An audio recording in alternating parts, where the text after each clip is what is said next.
আসসালামু আলাইকুম, কি অবস্থা সবার? আমি এই মুহূর্তে দাঁড়িয়ে আছি আমাদের সবার প্রিয় বিদ্যাপীঠ খুনকুর উচ্চ বিদ্যালয়ের মাঠে।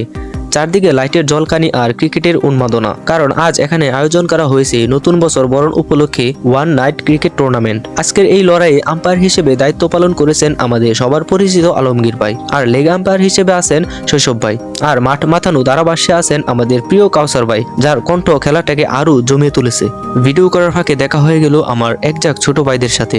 ওদের সাথে কিছুক্ষণ সময় কাটালাম, কথা বললাম। ওদের এই উদ্দীপনা দেখে সত্যিই খুব ভালো লাগলো। টান টান উত্তেজনার পর অবশেষে আমরা পেয়ে গেলাম আমাদের চ্যাম্পিয়ন দল।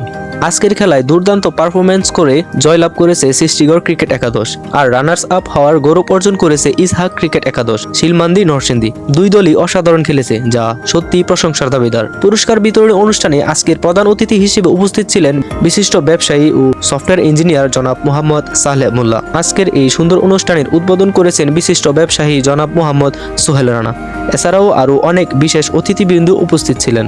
আজকের বিজয়ীদের জন্য 15,000 টাকা এবং রানার্স আপদের জন্য 5,000 টাকা এই আকর্ষণীয় পুরস্কারটি দিয়েছেন বিশিষ্ট ব্যবসায়ী জনাব মোহাম্মদ আলামিন। পুরস্কার দেওয়ার মুহূর্তে হঠাৎ এক বিপত্তি ঘটল। হঠাৎ করেই বিদ্যুৎ চলে গেল। যান্ত্রিক ত্রুটির কারণে বিকল্প লাইটও জ্বালাতে দেরি হচ্ছিল, কিন্তু হার মানলে তো চলবে না। সবাই মিলে মোবাইলের ফ্ল্যাশ লাইট জ্বালিয়ে এক অন্যরকম আবহে পুরস্কার বিতরণ অনুষ্ঠান শেষ করা হয়েছে। এই মুহূর্তটা অন্ধকারের মাঝেও এক অদ্ভুত সুন্দর স্মৃতি হয়ে রইল। সব মিলিয়ে আজকের রাতটা ছিল আনন্দ, উত্তেজনা আর ভালোবাসার ঘেরা। আজকের খেলাটি সত্যিই খুব উপভোগ্য এবং চমৎকার ছিল। আয়োজকদের এমন উদ্যোগ সত্যি প্রশংসার দাবিদার। আপনারা যারা ভিডিওটি দেখেছেন, যদি ভালো লেগে থাকে তাহলে অবশ্যই লাইক, কমেন্ট এবং শেয়ার করে আমাদের পাশে থাকবেন। দেখা হবে অন্য কোনো ভিডিওতে, অন্য কোনো স্থানে। আল্লাহ হাফেজ।